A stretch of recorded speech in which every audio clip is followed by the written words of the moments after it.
Hello everyone, and welcome back to Snowbound Screams. Tonight, we travel into the forgotten backroads of America, places where light fades, and what remains are stories that refuse to die. Across these hills, rivers, and empty towns are accounts drawn from witness reports, police files, and archived broadcasts. Each one verified, recorded, and retold in their own words. The Interstate 10 corridor stretches across the vast expanse of Texas, covering nearly 900 miles from the Louisiana border to the El Paso city limits. For decades, highway patrol officers have documented encounters along this stretch that defy conventional explanation. These are not tales told around campfires, but official reports filed in state databases, dashcam footage stored in evidence lockers, and radio transmissions logged in dispatch archives.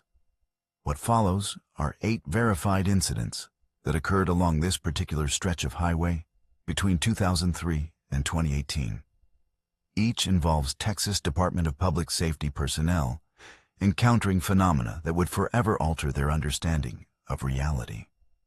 The names have been changed to protect privacy, but the documents remain accessible through public information requests. Now, let us begin with our first story. It was late October of 2012. Sergeant Mark Richardson had been with the Texas Highway Patrol for 14 years, and his assignment to the Fort Stockton district had become routine. The stretch of I-10 between Fort Stockton and the Pecos River crossing was particularly desolate, especially during the midnight shift. The desert landscape offered little variation, saguaro cacti standing like silent sentinels against the horizon, mesquite bushes dotting the landscape, and the endless ribbon of asphalt cutting through it all. The night had begun like any other. Richardson had clocked in at 10:45 p.m., received his patrol vehicle, a 2011 Crown Victoria with 87,000 miles on the odometer, and gone through his standard equipment check. Everything was in order. Radio functioning properly, emergency lights operational, dashboard camera recording, and the half-full thermos of coffee his wife had prepared for him sitting in the passenger seat. The dispatcher's voice crackled over the radio as she called out his unit number for the final roll call of the night. Unit 734, Richardson, checking in at the I-10 eastbound mile marker 268. All systems nominal. Beginning patrol east toward the Pecos River crossing. The desert air was cool, with temperatures hovering around 52 degrees, according to the dashboard display. Richardson drove at a steady 65 miles per hour, his headlights cutting through the darkness. The only other vehicles he encountered were the occasional 18-wheeler, their drivers likely trying to make time before the mandatory rest period required by federal regulations. Around 1:17 a.m., as he approached mile marker 284, his headlights caught a figure standing beside the road, a man in what appeared to be denim jeans and a flannel shirt, thumb extended in the universal gesture of a hitchhiker. Richardson slowed his vehicle, activating his spotlight to get a better look. The man appeared to be in his late 20s or early 30s, with dark hair and a weathered face that suggested he'd spent considerable time outdoors. He carried no backpack or luggage, just stood there with his hands in his pockets, looking directly at the approaching patrol car. As Richardson pulled over about 50 feet ahead of the man, he radioed dispatch to notify them of the situation. Dispatch, Unit 734. I have a pedestrian at mile marker 284, eastbound side. We'll be conducting a welfare check. Over. The response came quickly. Copy that, Unit 734. Advise when complete. Richardson stepped out of his vehicle, the desert silence immediately enveloping him. The only sounds were the distant hum of his patrol car's engine and the faint whisper of wind across the desert floor. He approached the man cautiously, his hand resting near his sidearm as per protocol. Evening, officer, the man said as Richardson drew near. His voice was calm, with a slight Texas drawl that Richardson couldn't quite place. Sir, This is a restricted highway. No pedestrian traffic allowed, Richardson replied, maintaining a professional distance. What brings you out here? The man shrugged. My truck broke down a few miles back. Thought I'd catch a ride to the next town. Richardson noted the absence of any vehicle breakdown indicators, no lights visible in either direction, no recent tire tracks leaving the roadway, no signs of a disabled vehicle anywhere in sight. He also found it odd that the man showed no signs of exposure despite the cool desert night. His clothes weren't dusty or windblown, and his shoes appeared clean, as though he hadn't been walking on the dusty shoulder of the highway. "Where's your vehicle?" Richardson asked. The man pointed west. "About 3 miles that way. Engine just quit on me." "I'll need to see some identification," Richardson said, taking out his citation book. The man complied, pulling a wallet from his back pocket. He handed Richardson a Texas driver's license. The name read John Miller, from Odessa, with an expiration date of May 2014. Richardson made note of the license number and date of birth before handing it back. "I can give you a ride to the next service area," Richardson offered. "But I'll need to file a report about your vehicle. We can't just leave it on the shoulder." The man nodded. "Appreciate that, officer." Richardson escorted the man to the passenger side of his patrol car, opening the rear door as per standard procedure when transporting civilians. The man complied without comment, sliding into the back seat. Richardson re-entered the driver's side, adjusting his mirror to keep the passenger in view as he drove. "Dispatch, Unit 734. I'll be transporting one civilian to the Sonora service area. His vehicle is disabled approximately 3 miles west of mile marker 284. Requesting tow truck assistance to that location. Over." "Copy that, Unit 734. Tow truck dispatched." The drive was uneventful for the first few minutes. Richardson made small talk, asking about the man's travels and occupation. John Miller claimed to be a construction worker traveling to San Antonio for a job. His answers were consistent but somewhat vague, lacking specific details that Richardson would have expected from someone in that profession. As they passed mile marker 292, Richardson glanced in his rearview mirror to check on his passenger. The back seat was empty. Richardson immediately pulled over to the shoulder, his heart rate accelerating as he conducted a visual search of the vehicle's interior. The back door remained closed and locked from the inside. There was no way someone could have exited the vehicle while it was moving at 65 miles per hour without Richardson noticing. He radioed dispatch with a trembling voice. "Dispatch, Unit 734. I have a situation. My passenger has disappeared from the vehicle." "Copy that, Unit 734. Please repeat." Richardson took a deep breath. "The civilian I was transporting has vanished from the back seat of my patrol car. I'm pulling over now to investigate." "Unit 734, are you certain?" "Positive, dispatch. The back seat is empty. The door is still locked. There's no possible way he could have exited without my knowledge." Richardson stepped out of the vehicle and walked around to the back door, opening it with his key. The seat was indeed empty, with no sign that anyone had been there at all. The seatbelt was retracted, and there were no footprints or disturbances on the floor mat. He ran his hand across the seat. It was cool to the touch, with no residual body heat. The dispatcher's voice came over the radio. "Unit 734, we're checking the license number you provided earlier. The system shows no record of a John Miller with that identification number. Could you verify the digits you gave us?" Richardson returned to his driver's seat, consulting his citation book where he had written down the information. He read the numbers again, his confusion growing. "Dispatch, the numbers I wrote down match what I saw on the license. Texas license number 1134-78, expiration May 2014. There was a pause before the dispatcher responded. Unit 734, that license number format doesn't match Texas DMV records.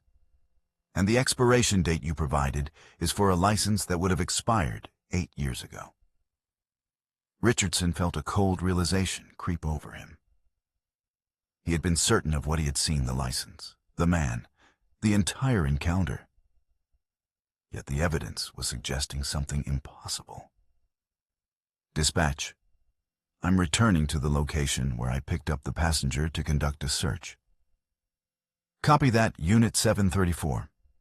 Be advised, we have no tow trucks available at this time. The service you requested earlier has been canceled. Richardson drove back to mile marker 284, his spotlight sweeping the roadside as he searched for any sign of his mysterious passenger. There were no footprints in the dust, no indication that anyone had been standing there at all. He parked his car and conducted a thorough search of the area, finding nothing but desert scrub and the occasional piece of tire debris from passing vehicles. The Texas Department of Public Safety incident report, filed the next morning, Case 2012-10-28-734, documents the event in Richardson's own words. At approximately 01:17 hours, I encountered a white male, approximately 30 years of age, standing on the eastbound shoulder of I-10 at mile marker 284. The subject requested transportation to the next service area. While en route, the subject vanished from the rear of my patrol vehicle between mile markers 291 and 292. Subsequent investigation revealed no evidence of the subject's presence in the vehicle or at the location where he was initially encountered. The dashcam footage from Richardson's vehicle shows no visual evidence of the passenger, despite Richardson's clear interaction with someone in the back seat during the drive. Audio recordings capture Richardson's conversation with an unidentified male voice, though the voice itself is barely discernible beneath the ambient noise of the patrol car. No trace of John Miller was ever found. The license number Richardson recorded does not exist in any Texas database.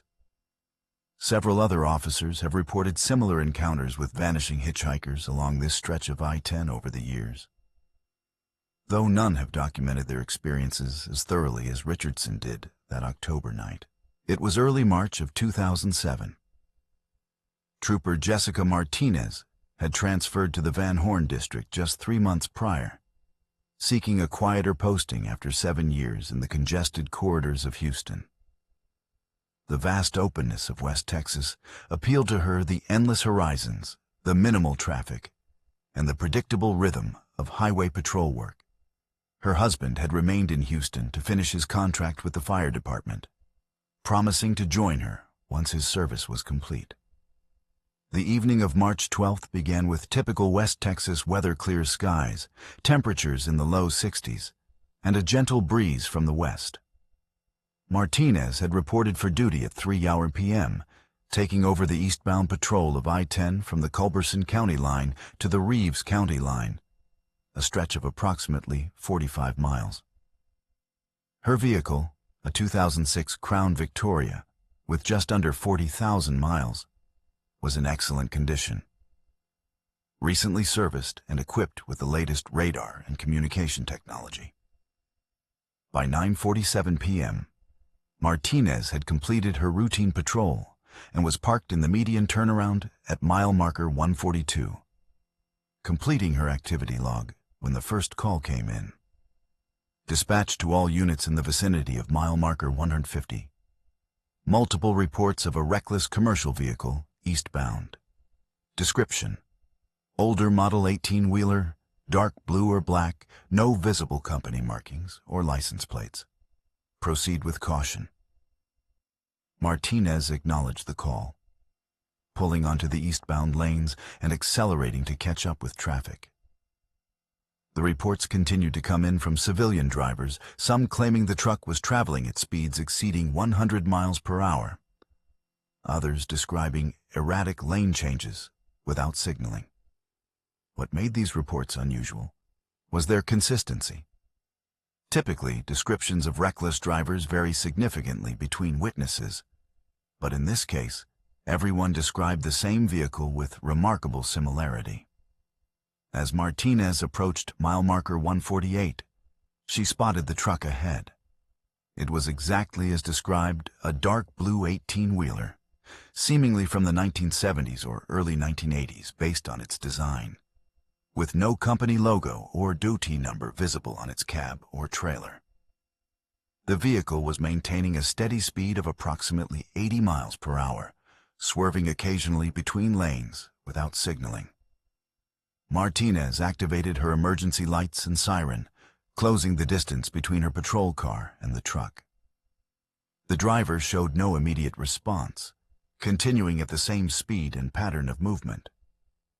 Martinez radioed dispatch to update her status. Dispatch, Unit 421. I have the commercial vehicle in sight at mile marker 149, eastbound. Driver is not responding to emergency signals. Will attempt to pull over. Copy that, Unit 421.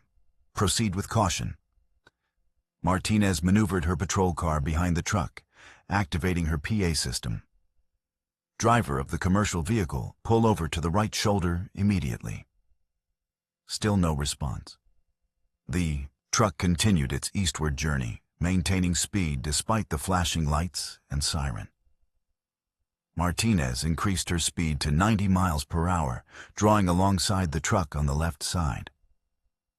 As she pulled even with the cab, she glanced up at the driver.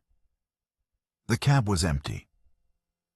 Martinez felt a chill despite the warm air circulating through her vehicle's ventilation system. She could see clearly into the truck's cab. There was no one behind the wheel, no one in the passenger seat. The steering wheel moved slightly as if guided by an invisible hand, maintaining the truck's course along the highway. Dispatch, Unit 421. I have a situation. The commercial vehicle has no driver. I repeat, there is no one operating this vehicle. Unit 421, please confirm your last transmission. Dispatch, I am alongside the commercial vehicle. The cab is empty. No driver visible. There was a pause before the dispatcher responded. Unit 421, are you certain? Could the driver be slumped over or otherwise not visible? Negative, dispatch. The cab is clearly visible. There is no one inside. Martinez fell back behind the truck, unsure how to proceed. Standard protocol for reckless driving involved pulling over the vehicle, issuing citations, and potentially arresting the driver if warranted. But there was no precedent for how to handle a driverless vehicle traveling at high speed on a public highway. As she considered her options, the truck suddenly accelerated, increasing its speed to over 100 miles per hour. Martinez matched the acceleration, maintaining pursuit. The truck swerved sharply to the right, crossing 3 lanes of traffic before colliding with the concrete median barrier. The impact was tremendous. Sparks flew as metal scraped against concrete, the sound echoing across the desert landscape. Martinez expected to see the truck careen out of control, possibly jackknifing across the highway. Instead, the vehicle passed directly through the barrier without slowing, continuing its journey eastward as if the solid concrete were merely an illusion. Martinez slammed on her brakes, her patrol car skidding to a stop on the shoulder. She stared in disbelief as the truck continued down the highway, its taillights receding into the distance until they vanished completely. Dispatch, Unit 421. The commercial vehicle has passed through the median barrier at mile marker 152 and is continuing eastbound, requesting additional units to establish roadblocks. Copy that, Unit 421. Roadblocks being established at mile markers 120 and 180. Martinez exited her vehicle, approaching the location where the truck had passed through the barrier. There was no damage to the concrete, no cracks, no scratches, no indication that anything had collided with it at all. She ran her hand across the surface. It was solid and unbroken. Other units arrived within minutes, including Sergeant Davis from the Van Horn substation. Together, They searched the area for any evidence of the phantom. Truck tire tracks, debris, oil stains, anything that might prove its physical existence. They found nothing. The incident report filed by Martinez, case 2007-03-12-421, describes the event in detail, noting the impossible nature of the truck's passage through the solid barrier. Multiple civilian witnesses who called 911 that night gave consistent accounts of the vehicle. Though none reported seeing it pass through the barrier, most had lost sight of it before that point. In the weeks that followed, Martinez experienced sleepless nights and recurring doubts about her own perception. She requested and was granted a transfer back to Houston just 2 months after the incident, citing personal reasons. In her exit interview, she mentioned the phantom truck incident only briefly, describing it as an experience that challenged my understanding of reality. The Van Horn district has continued to receive sporadic reports of a similar vehicle over the years, though none have been documented with the same level of detail as Martinez's encounter. The phantom truck of I-10 remains one of the most puzzling cases in Texas Highway Patrol history, a vehicle that appears, endangers, and then vanishes without a trace. It was late November of 2015. Deputy Sheriff Tom Bradley had been with the Culberson County Sheriff's Office for 6 years, working primarily night shifts. The county covered nearly 4,000 square miles of West Texas desert, with a population of just over 2,000 people. Most nights, Bradley's patrols involved little more than checking on remote ranches and responding to the occasional traffic accident on I-10. The night of November 28th was particularly quiet. A cold front had moved through the area earlier in the day, dropping temperatures to the low 40s. The sky was clear, with a full moon illuminating the desert landscape in shades of silver and gray. Bradley had stopped at the Alamo rest area around 11:30 p.m. to complete his paperwork when his radio crackled to life. Dispatch to all units. We're receiving a distress call on Channel 9 from an unidentified source. The caller reports being stranded on I-10 near mile marker 30, eastbound. Vehicle disabled, 2 occupants, 1 injured. No further details available. Bradley acknowledged the call, finishing his log entry before pulling onto the highway. Mile marker 30 was just 20 miles east of his current location, a remote stretch with no services for miles in either direction. The terrain there was particularly desolate, rocky outcrops and scrub brush, with the Guadalupe Mountains visible in the distance to the north. As Bradley drove east, he maintained radio contact with dispatch, attempting to establish communication with the stranded motorists. Dispatch, this is Unit 503. I'm en route to mile marker 30. Any further information from the distress call? Negative, Unit 503. The call came in as a partial transmission, just enough to understand the situation. We've been trying to re-establish contact without success. Bradley increased his speed, his patrol car's headlights cutting through the darkness. The moonlight provided additional visibility, casting long shadows across the highway. At 11:48 p.m., he approached mile marker 30, slowing his vehicle as he scanned the roadside for any sign of a disabled vehicle. There was nothing. Bradley stopped his patrol car on the shoulder, activating his spotlight to sweep the area. The beam revealed empty desert on both sides of the highway. No vehicles, no people, no signs of any recent activity. He radioed dispatch to report his findings. Dispatch, Unit 503. I've arrived at mile marker 30. No sign of any disabled vehicle or stranded motorists. The area appears clear. Copy that, Unit 503. Could the vehicle have moved to a different location? Negative, dispatch. There are no turnoffs or side roads in this vicinity. If there was a vehicle here, it would still be visible. Bradley stepped out of his patrol car, the cold night air immediately penetrating his uniform. He walked along the shoulder, searching for any signs of recent activity: tire tracks, footprints, debris.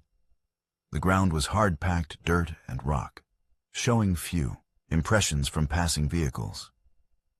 There was nothing to suggest anyone had been there recently. As he returned to his vehicle, his radio crackled again with the same voice from the earlier distress call. "Hello? Is anyone there? We need help. My wife is hurt." Bradley grabbed his radio microphone. "This is Deputy Bradley with the Culberson County Sheriff's Office. I'm at mile marker 30. Where are you located?" There was static, then the voice returned. "We're right here, by the sign. Can't you see us?" Bradley looked around again. The only sign at mile marker 30 was the small green marker indicating the mile number. There was no one there. "I don't see anyone," Bradley said into his radio. "Can you describe your vehicle?" "It's a gray SUV, Ford Explorer. We ran off the road to avoid an animal. My wife hit her head. She's bleeding." Bradley scanned the area once more, his spotlight sweeping the desert on both sides of the highway. There were no tire tracks leaving the roadway, no disturbed vegetation, no sign that any vehicle had recently left the pavement. "Sir, I don't see any vehicle tracks leaving the highway," Bradley said. "Are you certain you're at mile marker 30? "Yes, I'm looking at the sign right now. Please hurry. My wife needs medical attention." Bradley felt a growing sense of unease. The voice on the radio sounded genuine, distressed, desperate, exactly as one would expect from someone in an emergency situation. Yet there was no physical evidence to support the existence of the caller or his vehicle. "Dispatch, Unit 503. I'm still receiving transmissions from the distress call, but I cannot locate the source. The caller claims to be at mile marker 30 with an injured passenger, but there's no sign of any vehicle or individuals." "Copy that, Unit 503. Can you triangulate the signal?" "Negative, dispatch. The transmission is coming through on the standard emergency channel, but our equipment can't pinpoint the location." Bradley decided to expand his search area, driving slowly east and west of the marker, while maintaining radio contact with the mysterious caller. "Sir, I'm driving along the highway now. Can you see my lights?" "Yes, I can see them. But you're going past us. We're right here." Bradley stopped his vehicle, turning on all his emergency lights. "I'm stopped now. Can you see me?" "Yes, we can see you. Please hurry. My wife is getting worse." Bradley stepped out of his vehicle again, calling into the darkness. "Hello? Can you hear me? Where are you?" There was no response, except for the wind whistling across the desert floor. He returned to his patrol car, picking up the radio microphone. "Sir, I'm standing outside my vehicle now. Can you see me?" "Yes, I can see you. You're right there. Please help us." Bradley felt a chill that had nothing to do with the night temperature. The voice on the radio could apparently see him, yet he could see no one. The situation defied logical explanation. "Dispatch, Unit 503. This is becoming increasingly unusual. The caller can apparently see me, but I cannot locate him or his vehicle. Requesting additional units to assist in the search." "Copy that, Unit 503. Unit 502 en route from Van Horn. ETA 15 minutes. Bradley continued his search, systematically covering the area around mile marker 30. He drove his patrol car onto the unpaved shoulder, sweeping the desert with his spotlight. The beam revealed nothing but rocks, cacti, and scrub brush. He returned to the highway and continued east for another mile before turning around and searching westward. Throughout this time, the distress calls continued at regular intervals. The caller's voice grew increasingly desperate, describing his wife's deteriorating condition with graphic detail. Bradley found himself caught between professional responsibility and growing disbelief. Part of him wanted to believe there was a genuine emergency he needed to address, while another part recognized the impossibility of the situation. When Unit 502 arrived, Deputy Hernandez joined Bradley in the search.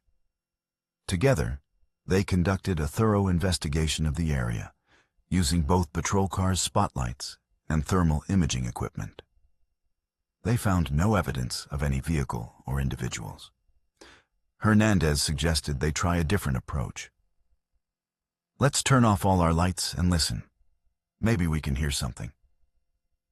Bradley agreed, and both officers shut down their vehicles, plunging the area into near darkness except for the moonlight. They stood in silence for several minutes, listening to the desert night. The only sounds were the wind, the distant howl of a coyote, and the occasional rustle of small animals in the brush. Then, through Bradley's radio speaker, they heard the voice again. "Please don't leave us here. We need help." Both officers jumped at the sudden sound. Hernandez looked at Bradley with wide eyes. "Where is that coming from?" Bradley shook his head. "I don't know. It's coming through the radio, but there's no one here." They decided to try a different tactic. Bradley would remain at mile marker 30, while Hernandez drove several miles away to see if the radio transmission changed in strength or clarity. As Hernandez's taillights disappeared into the distance, Bradley continued to monitor the emergency channel. The distress calls continued, now mentioning that the caller could see only one patrol car left. "Please don't leave. My wife needs medical attention." Bradley felt a profound sense of unease. The situation had evolved from strange to genuinely unsettling. He was alone in the desert, communicating with someone who apparently could see him but remained invisible despite all efforts to locate him. When Hernandez returned, they compared notes.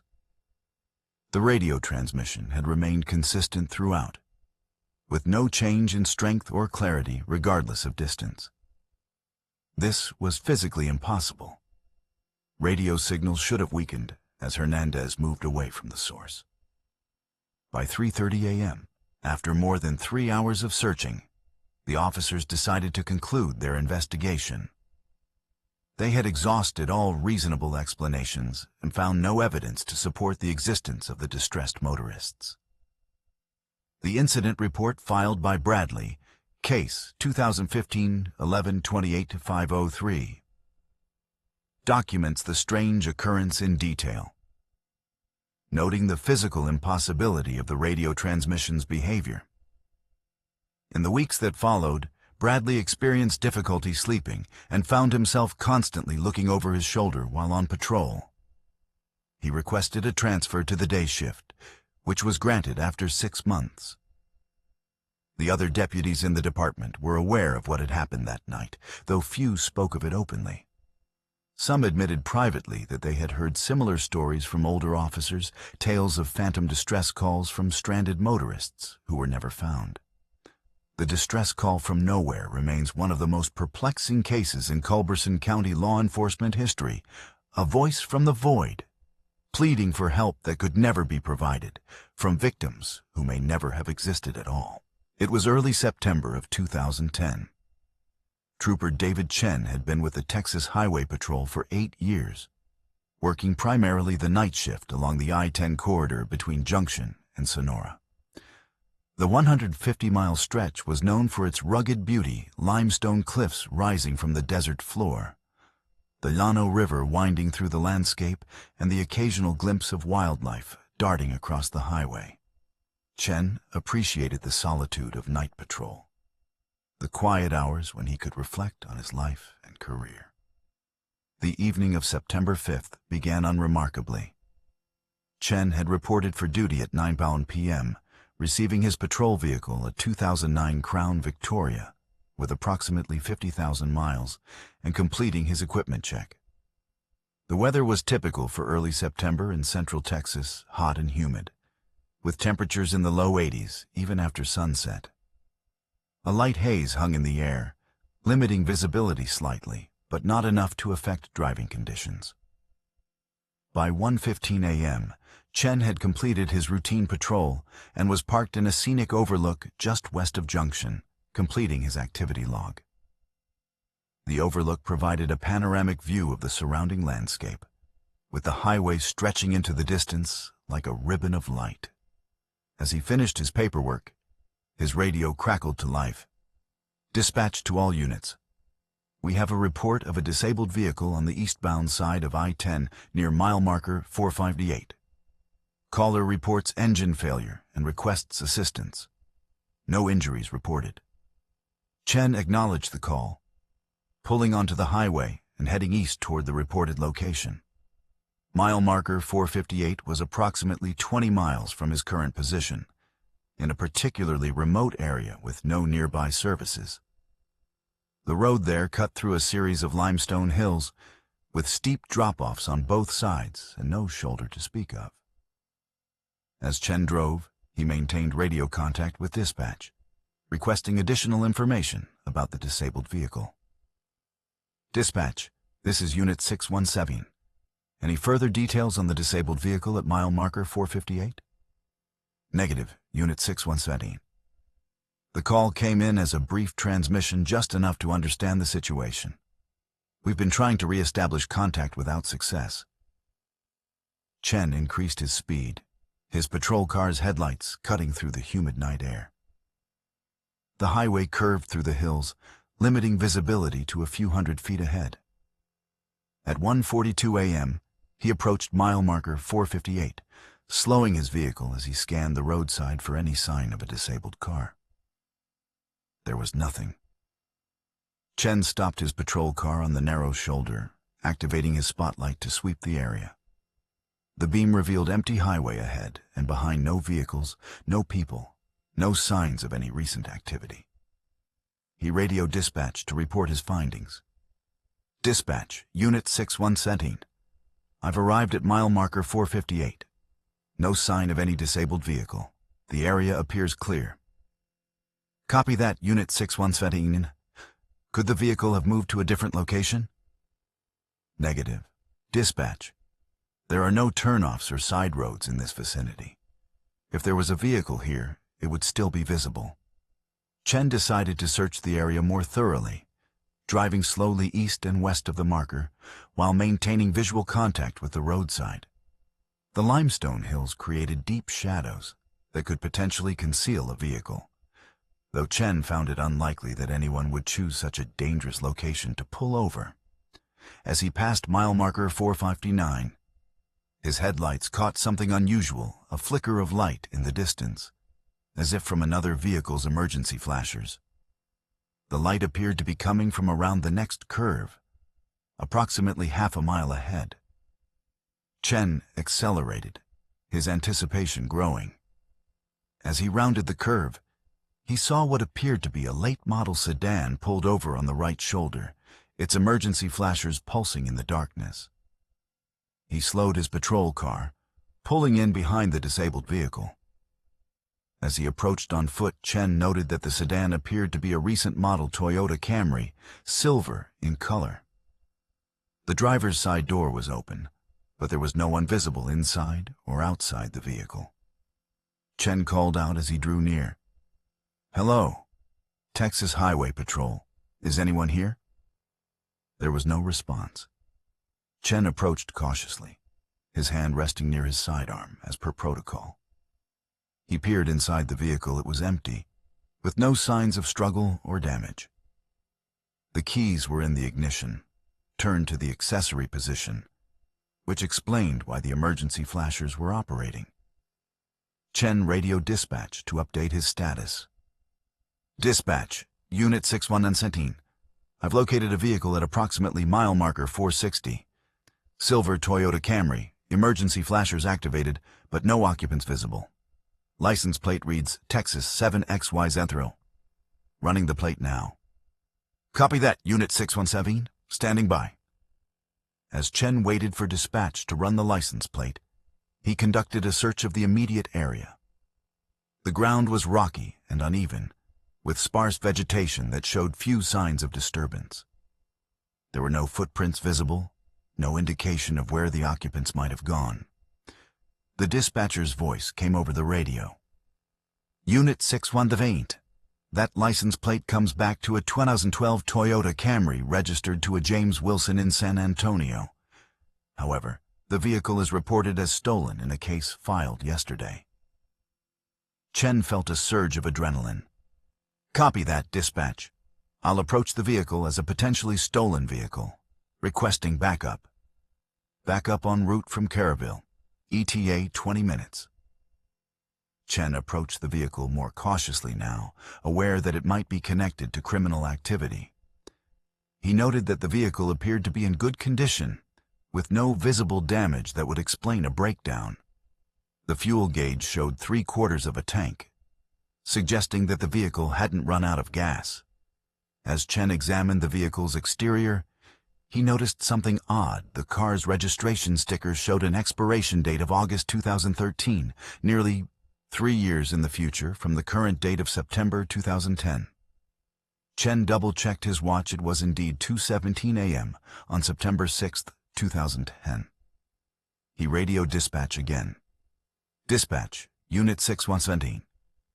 I've noticed something unusual about this vehicle. The registration sticker shows an expiration date of August 2013. That's almost 3 years from now. There was a pause before the dispatcher responded. Unit 617. Please confirm what you just said. The registration sticker on this vehicle shows an expiration date of August 2013. Chen repeated. Unit 617, are you certain about what you're seeing? The current date is September 6, 2010. Positive, dispatch. I'm looking at the sticker right now. It clearly reads 2013. Chen decided to examine the vehicle more thoroughly, using his flashlight to check the interior. The car looked virtually new, with no signs of wear on the seats or steering wheel. The odometer read just over 5,000 miles, unusually low for a 2012 model, assuming the vehicle identification number matched the reported year. As Chen continued his investigation, he noticed something else that defied explanation. The newspaper on the passenger seat had a date of September 5, 2013, exactly 3 years ahead of the current date. The headlines discussed events that had not yet occurred.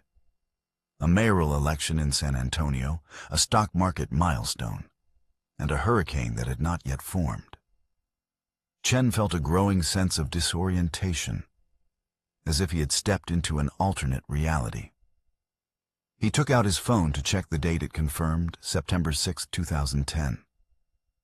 He called his wife, just to hear a familiar voice and confirm his connection to the present time. David, is everything okay? She asked, her voice thick with sleep. Yes, everything's fine.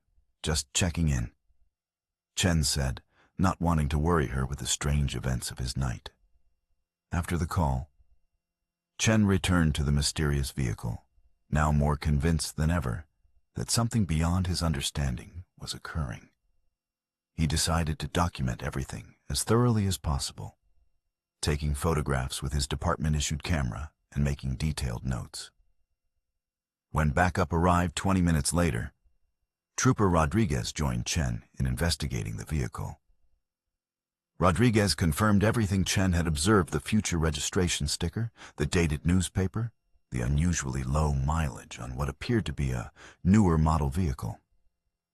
Together, they searched the surrounding area again, expanding their radius to include the rocky hillsides nearby. They found no signs of the vehicle's occupants, no footprints, no indication of where anyone might have gone. It was as if the car had simply appeared there, empty and waiting to be discovered. As the sun began to rise, casting long shadows across the highway, Chen and Rodriguez decided to have the vehicle towed to the Caraville substation for further investigation. They completed the necessary paperwork, noting the unusual circumstances in their incident report.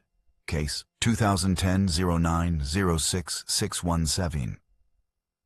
What happened next only deepened the mystery. When the tow truck arrived and the driver prepared to hook up the vehicle, he made an unexpected discovery. Officers, there's something you need to see, he called out. Chen and Rodriguez approached the tow truck, where the driver was pointing to the vehicle's undercarriage. There, visible only from below, was a manufacturer's plate with the vehicle identification number. When Chen checked the number against his database, the results were astonishing. The VIN corresponded to a 2012 Toyota Camry that had been manufactured in May 2012, nearly 2 years in the future from the current date. The vehicle was not scheduled to be produced for another 20 months. Chen felt a cold realization creep over him. The vehicle they had discovered was not just a stolen car with fraudulent registration. It was a vehicle that, according to all official records, did not yet exist. The incident report filed by Chen and Rodriguez documents these findings in detail, though it stops short of suggesting any supernatural explanation. Instead, it presents the facts as they were observed, leaving interpretation to others. The vehicle itself was impounded at the Kerrville substation, where it remained under investigation for several weeks. What happened to the vehicle only deepened the mystery.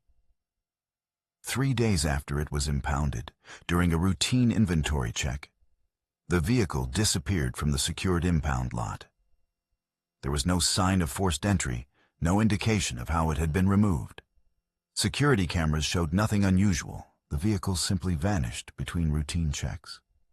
Chen continued his patrol duties, though the experience had fundamentally altered his perception of reality. He found himself questioning the nature of time and space, wondering if other unexplained phenomena might have similar origins.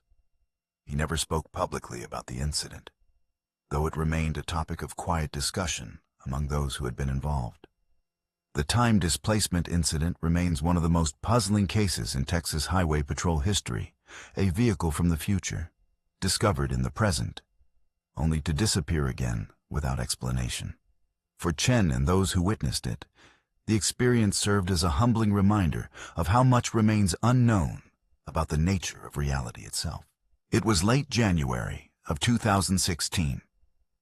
Officer Maria Rodriguez had been with the Texas Department of Public Safety for 5 years, working primarily in the Traffic Management Division in El Paso. Her job involved monitoring the network of traffic cameras along I-10 through the city, identifying congestion points, accidents, and other incidents that required response. It was largely a desk job, though Rodriguez appreciated the opportunity to contribute to public safety without the physical risks of patrol work. The night of January 22nd was particularly cold for El Paso, with temperatures dropping into the low 30s and a light dusting of snow covering the ground, an unusual occurrence for the desert city. Rodriguez had reported for duty at 10 p.m., taking over the monitoring station from the day shift operator. The system consisted of 72 cameras, covering a 30-mile stretch of I-10 from the New Mexico state line to the town of Vinton. By 2:30 a.m., traffic was minimal, with only a few commercial trucks and occasional passenger vehicles traveling the highway. Rodriguez was conducting her routine camera sweep when she noticed something unusual on camera 47, which covered the eastbound lanes near mile marker 25, close to the Sunland Park exit. A figure was standing on the median barrier, apparently watching traffic pass below. The figure was tall and thin, dressed in what appeared to be dark clothing. It stood perfectly still, facing east, with its back to the camera. Rodriguez found this unusual. Pedestrians were prohibited from the highway, particularly at this hour and in these weather conditions. Rodriguez zoomed in on the figure, trying to make out more details. The image quality was limited by the distance and lighting conditions, but she could see that the figure appeared to be unnaturally tall, at least 7 feet by her estimation. It also seemed to be unnaturally still, not moving even slightly, despite the cold wind that was causing the camera itself to vibrate slightly. Rodriguez radioed dispatch to report the unusual sighting. "Dispatch, this is Rodriguez in traffic management. I have an unidentified individual on the median barrier at mile marker 25 eastbound. Camera 47, requesting patrol unit to investigate." "Copy that, Rodriguez. Unit 814 en route." Rodriguez continued to monitor the figure as she waited for the patrol unit to arrive. The figure remained perfectly still, showing no signs of discomfort from the cold weather or awareness of being observed. Rodriguez found this increasingly strange. Even the most disciplined individual would show some signs of movement or reaction to the environment after several minutes in freezing temperatures. As Unit 814 approached the location, Rodriguez maintained visual contact with both the patrol car and the mysterious figure. The patrol car's headlights came into view, sweeping across the highway as the officer approached the reported location. Then something happened that Rodriguez would never forget. As the patrol car drew near, the figure turned to face it. Rodriguez zoomed in further, trying to make out its features. What she saw chilled her to the bone. The figure had no discernible face, just a smooth, featureless surface that reflected the patrol car's headlights like polished obsidian. It raised an arm, long and unnaturally thin, pointing toward the patrol car. Suddenly, the patrol car's emergency lights began to flash, though the officer had not activated them.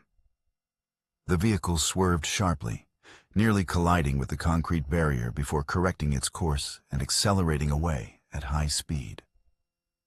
Rodriguez immediately radioed dispatch. "Dispatch, this is Rodriguez. Unit 8114 has just left the scene at high speed. The patrol car's emergency lights activated on their own. The officer did not appear to be in control of the vehicle." "Copy that, Rodriguez. Attempting to contact Unit 814. There was no response from the patrol unit. Rodriguez watched as the car continued eastward, its lights flashing erratically.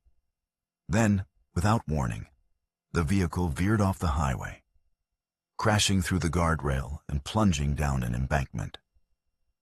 Rodriguez immediately dispatched emergency services. "Dispatch, this is Rodriguez. Unit 814 has crashed at approximately mile marker 27 eastbound. Vehicle went through the guardrail, requesting immediate medical assistance." "Copy that, Rodriguez. EMS and fire units en route." Rodriguez continued to monitor the scene through the traffic cameras, her heart pounding. The mysterious figure was no longer visible on the median barrier. It had vanished as suddenly as it had appeared. She switched between cameras, trying to locate it, but found no trace. Emergency vehicles arrived within minutes, their lights painting the scene in alternating colors of red and blue. Rodriguez watched as paramedics and firefighters worked to extract the officer from his vehicle. She felt a mixture of relief and anxiety. Relief that help had arrived quickly, anxiety about what had caused the crash in the first place. The officer, later identified as Trooper Michael Ramirez, was transported to El Paso County Hospital with non-life-threatening injuries. When questioned later about what had happened, he gave a confused account that matched Rodriguez's observations. "I don't know what happened," Ramirez told investigators. "I was responding to a call about a pedestrian on the median. As I approached the location, I saw someone standing there. Then, everything went strange. My lights started flashing on their own, and I lost control of the vehicle. It felt like something was pushing me off the road." Rodriguez reviewed the footage from camera 47 multiple times, trying to make sense of what she had witnessed. The figure appeared on the recording at 2:32 a.m. and remained visible until 2:47 a.m., when it seemed to dissolve into thin air as the patrol car crashed. There was no indication of where it had come from or where it went. The investigation into the incident revealed several anomalies. First, there were no footprints or other evidence of anyone having been on the median barrier that night. Second, the patrol vehicle's diagnostic computer showed no malfunctions that could explain the sudden activation of the emergency lights or loss of control. Third, multiple witnesses who had seen the figure from their vehicles as they passed the location gave consistent descriptions of a tall, dark figure with no visible features. Rodriguez filed a detailed report of her observations. Case 2016 ZUN 122 TM47, including still images from the traffic camera footage. The images were analyzed by forensic experts who confirmed that they showed no signs of manipulation or alteration. Yet they could offer no explanation for what the figure might be. In the weeks that followed, Rodriguez experienced difficulty sleeping and found herself constantly checking the traffic cameras for any sign of the mysterious figure. She requested a transfer to a different division, which was granted after 2 months. The Traffic Management Division implemented new procedures for reporting unusual sightings, though few operators experienced anything as strange as Rodriguez had that January night. The shadow figure on traffic camera remains one of the most puzzling cases in Texas Highway Patrol history, a mysterious entity that appeared on surveillance footage, interacted with a patrol vehicle, and then vanished without explanation. For Rodriguez and those who reviewed the footage, it served as a chilling reminder that some mysteries defy rational explanation, existing in the gray area between observation and understanding. It was early April of 2008. Trooper James Morrison had been with the Texas Highway Patrol for 12 years, working primarily the night shift along the desolate stretch of I-10 between Sierra Blanca and Van Horn. The 70-mile corridor was known for its isolation, vast expanses of desert scrub and rocky outcrops, with the occasional abandoned gas station or rusted billboard serving as the only evidence of human habitation. Morrison knew this stretch of road intimately. Every curve, every dip, every landmark was etched into his memory after years of patrol. He often worked the midnight shift, preferring the solitude of the desert night to the chaos of daytime traffic. The quiet allowed him to think, to process the events of his life and career, and to maintain a state of calm readiness that he believed was essential for law enforcement work. The night of April 9th began like any other. Morrison had reported for duty at 10 p.m., receiving his patrol vehicle, a 2007 Crown Victoria with approximately 75,000 miles, and completing his standard equipment check. The weather was typical for early April in West Texas, cool and dry, with temperatures in the low 50s and a clear sky full of stars. The moon was just a sliver, providing minimal light, which meant the highway was illuminated primarily by his headlights and the occasional passing vehicle. By 1:30 a.m., Morrison had completed his routine patrol and was driving westbound near mile marker 102, a particularly desolate section with no services for miles in either direction. The terrain there was flat and open, with the Davis Mountains visible in the distance to the north. Morrison was maintaining a steady speed of 70 miles per hour, his radio tuned to the standard DPS frequency, which was quiet except for the occasional routine transmission between other units and dispatch. Then he heard it, a faint whisper, barely audible beneath the static of the radio. At first, he dismissed it as interference, perhaps from a distant station or atmospheric conditions. He adjusted the tuning knob, but the whisper seemed to persist, independent of the radio frequency. It was a soft, sibilant sound, like wind rustling through dry leaves, yet it seemed to carry an unnatural quality that set it apart from the ambient desert noise. Morrison shook his head, trying to clear it. He had been on duty for over 3 hours, and fatigue might have been playing tricks on his senses. He decided to pull over at the next turnout to take a short break and get some fresh air. As he slowed his vehicle, the whispers seemed to grow louder, more distinct. He could almost make out words, though they remained just beyond comprehension. At 1:47 a.m., Morrison pulled into a scenic overlook just west of mile marker 100.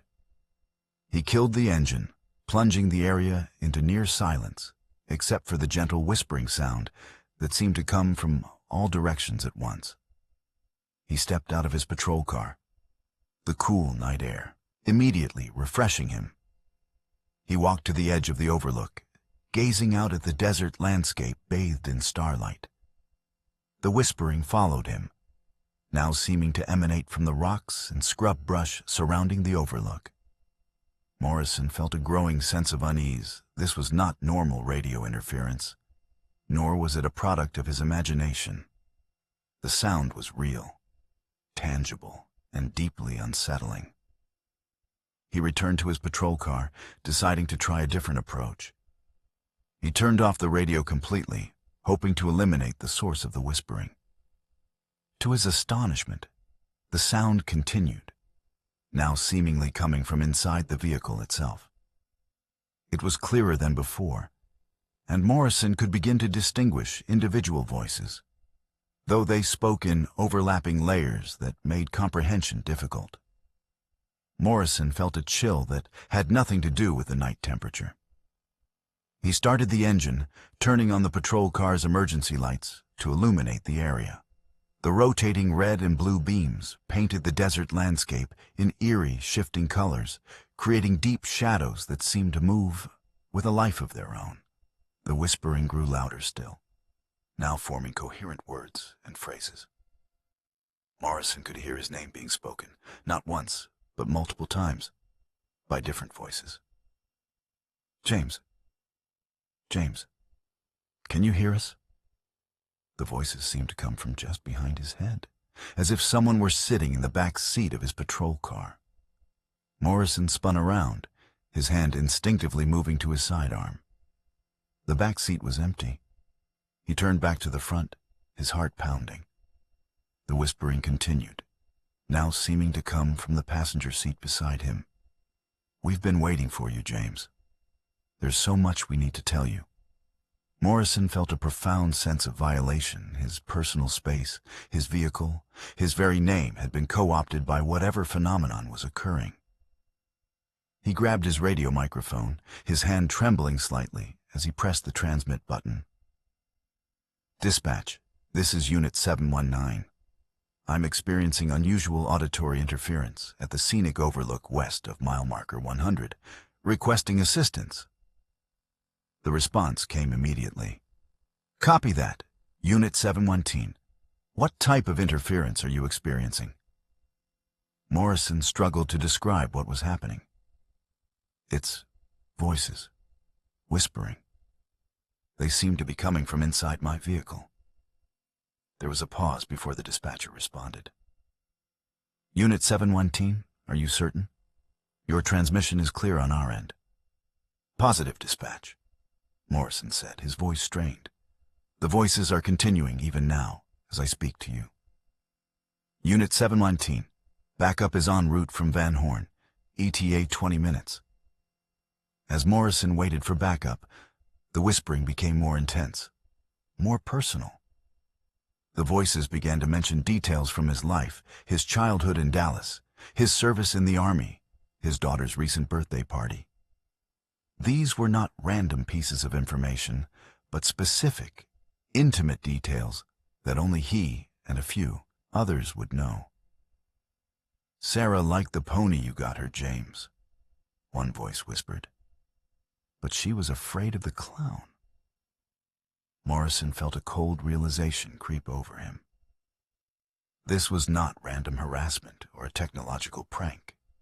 Something was accessing his memories, his thoughts, his very consciousness.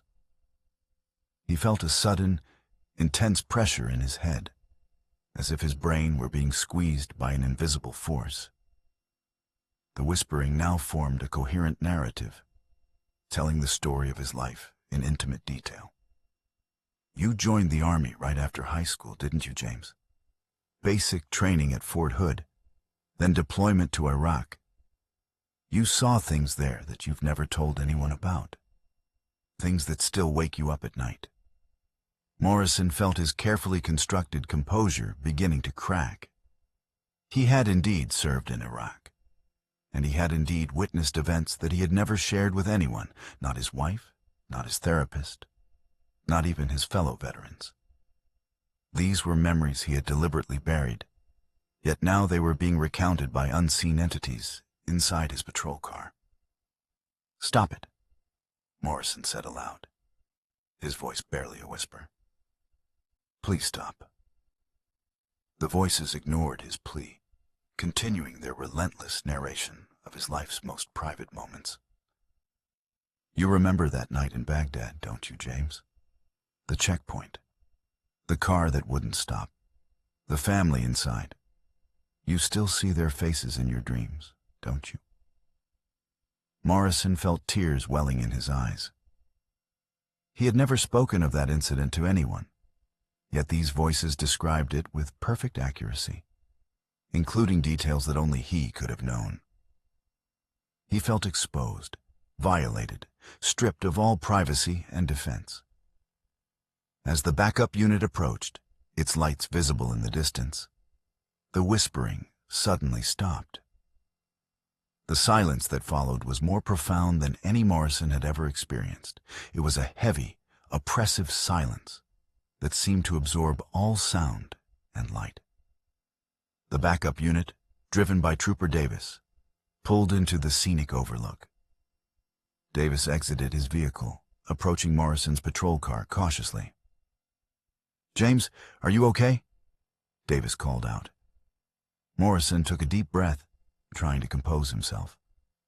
I'm fine, Mike, just experiencing some technical difficulties.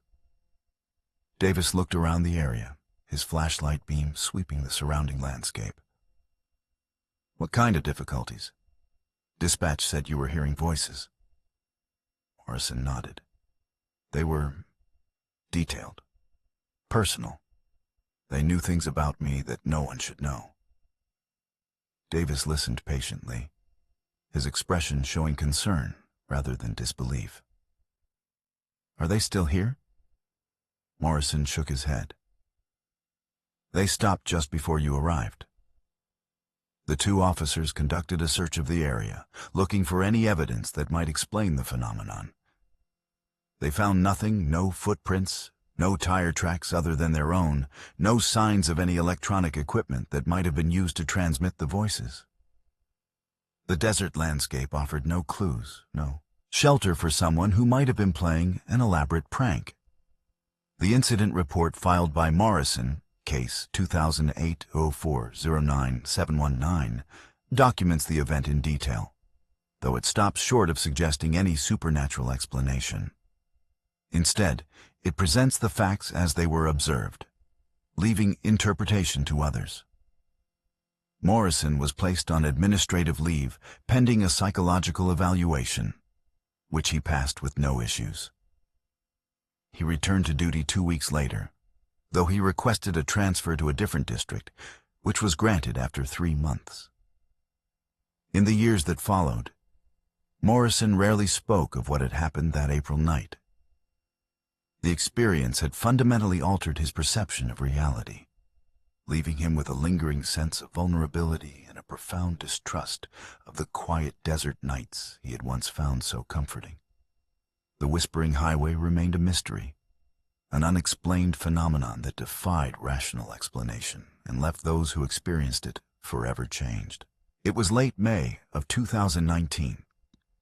Trooper Kevin O'Malley had been with the Texas Highway Patrol for just over 2 years, having transferred from the New York State Police seeking warmer weather and a slower pace of life. His assignment to the Sanderson District had been a dream come true. The vast open spaces of West Texas were a welcome change from the congested highways of the Northeast. O'Malley had quickly adapted to the rhythm of desert patrol, learning to navigate the remote roads and understand the unique challenges of law enforcement in such an isolated environment. The evening of May 18th began with typical late spring weather, warm and dry, with temperatures in the low 80s even after sunset. A gentle breeze from the south carried the scent of desert blooms and distant rain.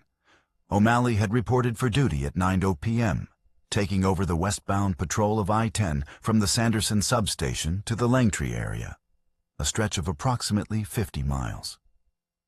His vehicle, a 2018 Ford Police Interceptor with just under 20,000 miles, was equipped with the latest technology, including a dashboard camera with night vision capability and a GPS tracking system that recorded his location with pinpoint accuracy. By 11:30 p.m., O'Malley had completed his routine patrol and was parked in a median turnaround near mile marker 292, completing his activity log. The area was particularly desolate, with no services for miles in either direction and only the occasional passing truck to break the monotony. As he finished his paperwork, his GPS unit suddenly began acting erratically. The numbers on the screen flickered and changed, showing his location as various points miles away from his actual position.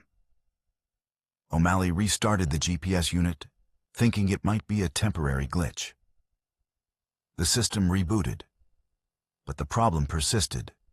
Now, instead of showing his current location, the screen displayed a message. Signal lost. Searching for satellites.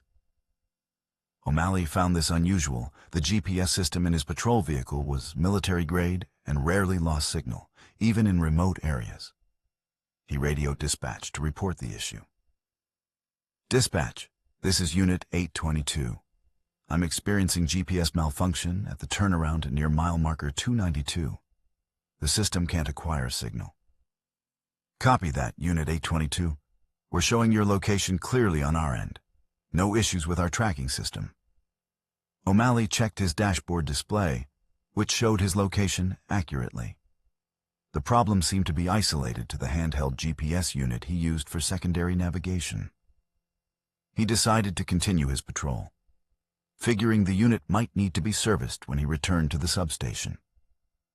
As O'Malley pulled onto the highway, he noticed something else that was unusual.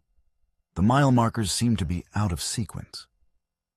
He had just left the turnaround at mile marker 292, yet the next marker he passed read 285. He assumed he had misread the sign in the darkness, but when the following marker read 278, he knew something was wrong. O'Malley slowed his vehicle, focusing his attention on the small green signs posted along the shoulder. The numbers continued to decrease in the wrong direction, 271, 264, 257, despite the fact that he was traveling west, where the numbers should have been increasing. He felt a growing sense of disorientation, as if he had somehow entered a stretch of highway where the normal rules of geography and numbering no longer applied. Dispatch, this is Unit 822. I'm experiencing another unusual issue. The mile markers appear to be counting down instead of up as I travel west. There was a pause before the dispatcher responded. Unit 822, please confirm your direction of travel. Westbound, dispatch. Just past the marker that should be 293 but read 285.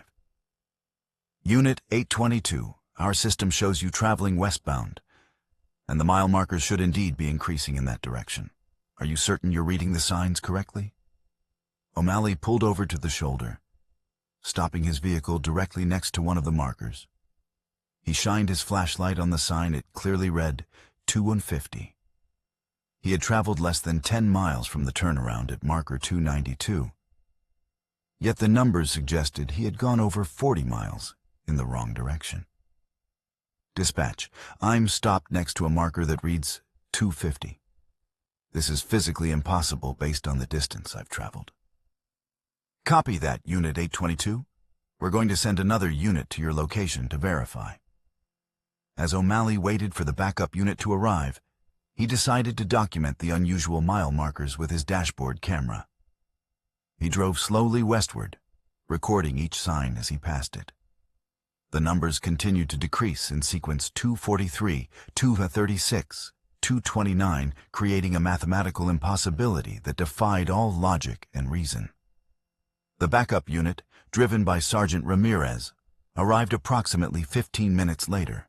As Ramirez approached, O'Malley noticed that his vehicle also seemed to be affected by the strange phenomenon. His emergency lights flickered erratically, and his radio transmission was filled with static. "Kevin, can you hear me?" Ramirez's voice crackled over the radio. "Loud and clear, Sergeant," O'Malley responded. "But you're not going to believe what's happening here." Ramirez pulled in behind O'Malley's patrol car, stepping out with a puzzled expression. "What's going on? My radio just went haywire, and my GPS is showing me somewhere in New Mexico." O'Malley pointed to the mile marker they were parked next to. "Take a look at this." Ramirez walked over to the sign, shining his flashlight on it. The number clearly read 215. He shook his head in disbelief. "That's not possible. We were both just at the turnaround at 292 less than 30 minutes ago." The two officers decided to test the phenomenon further. Ramirez would stay at the current marker, while O'Malley drove west for exactly 1 mile, then turned around and drove back.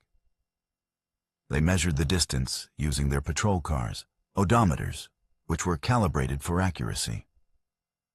When O'Malley returned, they discovered that he had traveled exactly 1 mile according to his odometer. But the mile marker he stopped at now read 207, a difference of 8 miles from the marker where Ramirez was waiting. "This is impossible," Ramirez said, running his hand through his hair in frustration. "It violates every law of physics and mathematics I can think of." O'Malley nodded. "And yet, here we are." The officers decided to continue westward together, documenting the phenomenon as they went. The mile markers continued to decrease in sequence, now showing numbers that were mathematically inconsistent with the distance they were traveling. It was as if they had entered a pocket dimension where the normal rules of space and time did not apply. As they approached what should have been mile marker 300 based on their actual location, the signs now read in the low 100s. Then, something even stranger happened. The markers began to skip numbers, going from 98 to 85 to 72 in rapid succession, despite the fact that the officers were traveling at a consistent speed. "This is getting really weird," O'Malley said, his voice showing a mixture of fascination and fear. "It's like the highway is collapsing in on itself." Ramirez nodded, his expression grim. "I think we need to turn around. This isn't safe." As they prepared to turn around, both officers noticed a figure standing beside the road ahead. It appeared to be a woman in a white dress, waving for them to stop. O'Malley slowed his vehicle, his training taking over despite the bizarre circumstances. "Dispatch, this is Unit 822. We have a civilian on the roadway at approximately, well, we're not sure what mile marker we're at anymore. We're approaching to provide assistance." There was no response from dispatch, only static. O'Malley tried again with the same result. Both patrol cars' radios had suddenly stopped working. As they drew closer to the woman, O'Malley noticed something odd about her appearance. She seemed to be partially transparent, as if she were a hologram or a reflection. She continued to wave, her movements smooth and unnatural.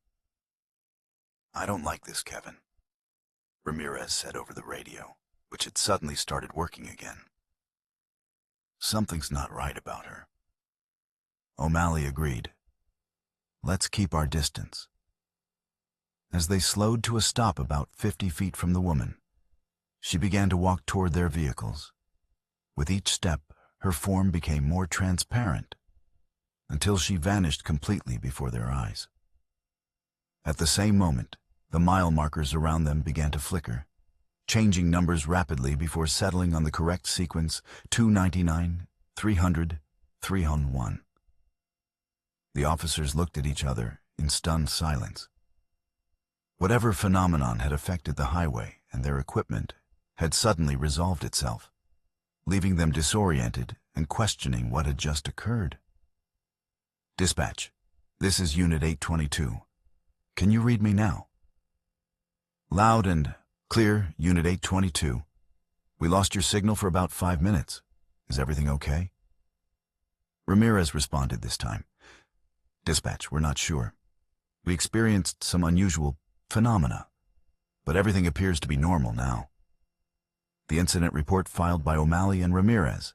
Case In March 2019, in 05-18-8.2, documents the strange occurrence in detail, though it struggles to provide any rational explanation for the events they witnessed.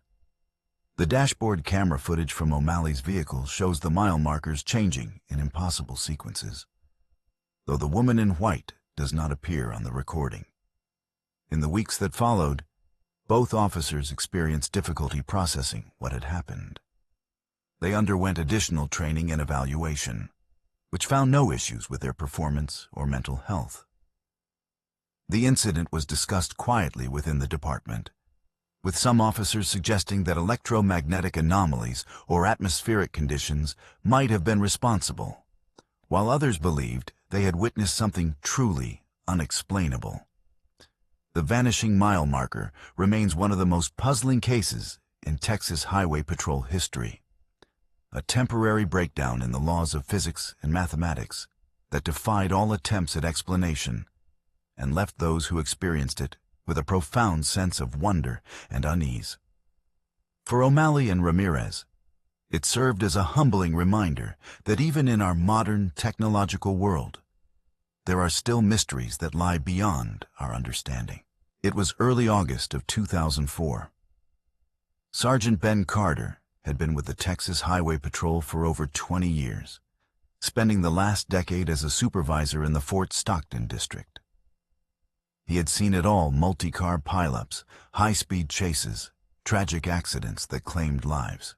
Yet nothing in his extensive experience had prepared him for the strange events that would unfold on the night of August 7th. The evening began with typical West Texas summer weather, hot and dry, with temperatures still in the 90s after sunset. A thunderstorm was brewing in the distance, its lightning flashes illuminating the desert horizon in brief, brilliant bursts. Carter had reported for duty at 8:00 p.m., overseeing the night shift operations from the Fort Stockton substation. His responsibilities included coordinating patrol units, responding to major incidents, and ensuring the smooth operation of the district during the overnight hours. By 10:30 p.m., the storm had moved closer, bringing with it high winds and occasional light rain. Carter had just finished briefing the incoming shift when the first call came in. Dispatch to all units. We have a report of a major accident on the eastbound side of I-10 near mile marker 246. Multiple vehicles involved, unknown number of injuries. All available units respond. Carter immediately coordinated the response, dispatching 3 patrol units and requesting EMS and fire department assistance. Mile marker 246 was approximately 20 miles east of Fort Stockton, in a remote area with no nearby services. The storm was expected to reach that area within the hour, potentially complicating rescue efforts. As units approached the location, Carter monitored their progress from the substation. The first unit on scene, Trooper Martinez, provided an initial assessment. Dispatch, this is Unit 5 and 12. I've arrived at mile marker 246. We have a 3-vehicle accident, a commercial truck and 2 passenger cars, significant damage. I'm estimating at least 1 fatality, possibly more. Copy that, Unit 5 and 12. EMS is 10 minutes out. What's the weather like at your location? Light rain starting to fall, winds picking up, visibility is decreasing. Carter continued to coordinate the response, dispatching additional units to assist with traffic control and investigation. As more officers arrived on scene, a clearer picture of the accident began to emerge. A commercial truck had apparently rear-ended a passenger car, which had then been pushed into another vehicle in front of it. The middle car, a late-model sedan, had suffered the most damage, its rear end completely crushed and its front end significantly damaged. The driver of the middle car, a woman in her early 30s, was pronounced dead at the scene. The drivers of the other 2 vehicles suffered minor injuries, but were able to walk away from the accident. Carter decided to go to the scene himself to oversee the investigation, particularly given the severity of the crash and the approaching storm. Carter arrived at 11:15 p.m. the storm now in full force. Rain fell in heavy sheets, and lightning illuminated the scene in dramatic flashes. The accident had occurred in a valley between two hills, which limited visibility and created a natural funnel for the wind. Carter immediately took charge of the investigation, directing officers to secure the scene, gather evidence, and assist emergency personnel. The investigation proceeded according to standard procedure. Officers measured skid marks, photographed the scene from multiple angles, and collected statements from witnesses and survivors. The driver of the commercial truck claimed that the sedan had stopped suddenly in front of him, giving him insufficient time to brake.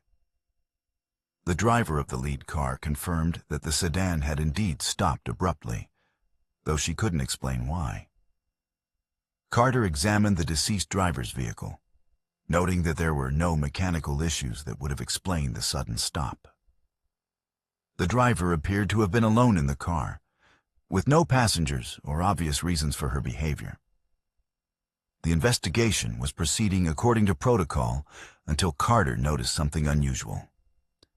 As he examined the sedan's interior, he found a piece of paper on the passenger seat, a receipt from a gas station in Fort Stockton, dated August 7th, with a timestamp of 9:47 p.m. This was significant because the accident had occurred at approximately 10:15 p.m., which meant the driver had left the gas station less than 30 minutes before the crash. What was unusual, however, was that Carter had seen this exact receipt before, earlier that same day, during a different accident investigation. Carter felt a sense of déjà vu as he examined the receipt more closely. It was identical to one he had found at the scene of a fatal accident earlier that afternoon, near mile marker 182. In that accident, a lone driver had lost control of her vehicle and crashed into a concrete barrier. The driver, also a woman in her early 30s, had been pronounced dead at the scene. Carter had found a gas station receipt on her passenger seat from the same gas station in Fort Stockton, dated August 7th, with a timestamp of 9:47 a.m. Carter dismissed the coincidence as just that, a strange but meaningless similarity between two unrelated accidents. He continued with his investigation, gathering evidence and coordinating the cleanup of the scene. The storm intensified as the night wore on, with frequent lightning and strong winds that made the work challenging. By 2:30 a.m., the scene had been cleared and the highway reopened. Carter returned to the substation to complete the necessary paperwork. The accident report, case INARS 2004-08-07-512, documented the events in detail, noting the deceased driver's sudden stop as the primary cause of the crash. The receipt was logged as evidence, but was not considered significant to the investigation. Carter went home at the end of his shift, exhausted but satisfied that the investigation had been thorough and professional. He slept for a few hours before being awakened by a phone call from dispatch at 7 a.m. Sergeant Carter, we have another report of a major accident on the eastbound side of I-10. This one's near mile marker 312. Multiple vehicles involved. Unknown number of injuries. Carter felt a sense of dread as he listened to the details.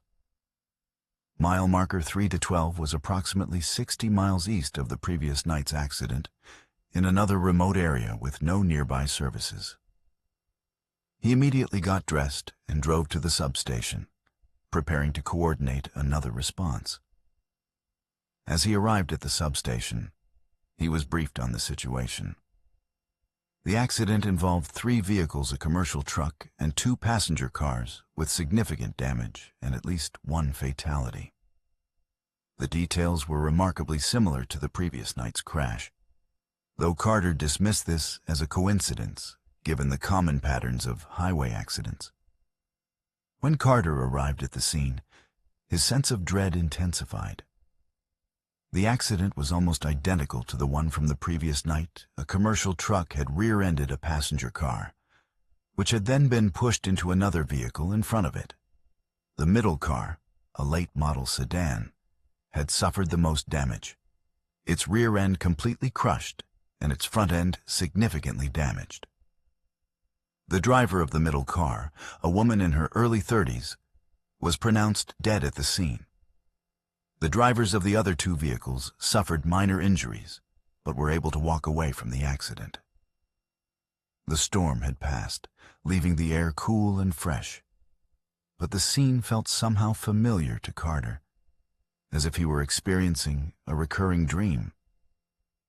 As he began his investigation, Carter noticed something that made his blood run cold. On the passenger seat of the deceased driver's vehicle was a piece of paper, a receipt from a gas station in Fort Stockton, dated August 7th, with a timestamp of 9:47 p.m.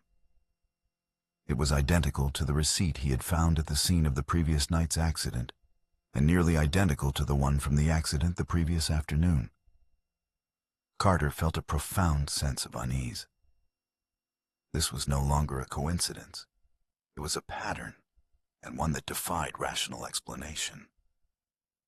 He decided to investigate further, requesting the deceased driver's identification and running her information through the department database.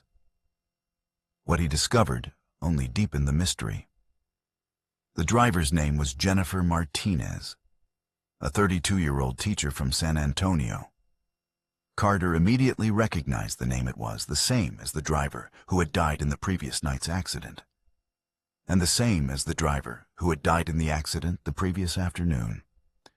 3 different women, all with the same name, all dying in similar accidents on the same stretch of highway within a 24-hour period. Carter felt a chill that had nothing to do with the morning air. He decided to contact the other officers who had responded to the previous accidents, comparing notes and sharing information. Together, they discovered even more similarities. All 3 women had been driving similar vehicles. All had stopped suddenly for no apparent reason, and all had been found with gas station receipts from the same location, dated August 7th, with timestamps of 9:47 a.m., 9:47 p.m., and 9:47 p.m. respectively. The investigation took a bizarre turn when Carter decided to visit the gas station where the receipts had originated. The attendant on duty remembered all 3 women, describing them in identical terms and noting that they had all purchased the same items, gasoline and a bottle of water. What was most unusual, however, was that the attendant claimed all 3 women had visited the station at exactly the same time, 9:47 p.m. on August 7th. Carter felt as if he had stepped into an episode of The Twilight Zone. The situation defied all logic and reason, suggesting that time itself had somehow become distorted or looped, creating a repeating pattern of events that ended in tragedy. He decided to investigate further, reviewing surveillance footage from the gas station and comparing it with the dash cam footage from the patrol cars that had responded to the accidents. What he discovered only deepened the mystery. The surveillance footage showed all 3 women at the gas station at the same time, yet they appeared to be separate individuals who didn't interact with each other. The dashcam footage from the 3 accidents showed identical scenes, as if the same crash were occurring 3 times in different locations. Carter felt a growing sense of helplessness as he realized that there was no rational explanation for what was happening. The repeating accident appeared to be a phenomenon beyond human understanding, a glitch in the fabric of reality that defied all attempts at explanation or intervention. The incident reports filed by Carter and his team, cases 2004-08-07-52, 2004-08-07-617, and 2004-08-0724. Document the strange occurrences in detail, though they struggled to provide any coherent explanation for the patterns they observed. The cases were eventually closed as tragic accidents, though the similarities between them remained a topic of quiet discussion within the department. In the years that followed, Carter experienced difficulty processing what had happened during those 24 hours in August 2004. He continued his career with the Texas Highway Patrol, but the experience had fundamentally altered his perception of reality, leaving him with a profound sense of mystery and wonder. The repeating accident remains one of the most puzzling cases in Texas Highway Patrol history, a temporary breakdown in the normal flow of time that created a tragic loop of events, leaving those who witnessed it with more questions than answers, and a humbling reminder of how much remains unknown about the nature of reality itself. The American landscape remains vast and unknowable. Across the expanse of Texas, the ribbon of I-10 cuts through desert, hill country, and coastal plains, serving as a vital artery of commerce and travel. For the men and women of the Texas Highway Patrol, this highway is both their workplace and their responsibility, a 900-mile corridor where they enforce laws, assist motorists, and respond to emergencies. Yet, as the accounts we've explored tonight demonstrate, there are aspects of this responsibility that defy conventional training and explanation. The 8 incidents documented here span 15 years and hundreds of miles. Yet they share common threads that suggest something beyond random coincidence or misperception. Vanishing hitchhikers, phantom trucks, distress calls from nowhere, time displacements, shadow figures, whispering highways, vanishing mile markers, and repeating accidents. So these are not the stuff of folklore, but documented encounters reported by trained professionals in the line of duty. What connects these experiences? Perhaps it is the isolation of the highway itself, or the vast, empty spaces where reality seems to thin at the edges, allowing other possibilities to seep through. Or perhaps it is the unique role of the highway patrol officer, working alone in the dead of night, serving as a witness to phenomena that most people will never encounter. Whatever the explanation, these accounts remind us that the world is not always as it seems, and that there are mysteries that lie just beyond the edge of our understanding. The officers who experienced these events underwent rigorous evaluation and investigation, with most continuing their careers without further incident. Yet, each was fundamentally changed by what they witnessed, carrying with them the knowledge that there are aspects of their job and of reality itself that cannot be explained in a training manual or a procedural handbook. They continue to serve and protect, patrolling the dark highways of Texas with the knowledge that sometimes the most challenging encounters are not with criminals or traffic violators, but with the unexplained mysteries that lurk in the darkness. These stories serve as a testament to the courage and professionalism of the Texas Highway Patrol, who face not only the dangers we can see and predict, but also those that emerge suddenly from the unknown. They remind us that even in our modern technological world, there are still frontiers to explore, and mysteries to unravel, frontiers that exist not in distant lands, but on the highways we travel every day. The silence that follows these stories is perhaps the most unsettling aspect of all. Unlike fictional tales that provide neat resolutions and clear explanations, these real-life accounts end with questions rather than answers, leaving us to contemplate the vastness of the unknown and the limits of our understanding. In that silence, we find space for reflection, for wonder, and for a healthy respect for the mysteries that surround us. If you or someone you know has a true story to share, leave it in the comments below. Our understanding of these phenomena grows with each account, each testimony, each fragment of experience that helps to illuminate the darkness. Your stories matter, not just as entertainment, but as documentation of the unexplained aspects of our world. The Texas Highway Patrol continues its work every day and every night, patrolling the vast highways of the Lone Star State with dedication and professionalism. They remain the first line of defense against both the known dangers of the road and the mysterious encounters that defy explanation. We owe them our gratitude and our respect for the difficult and often unsettling work they do. Thank you for watching Snowbound Screams. Until next time, stay safe out there.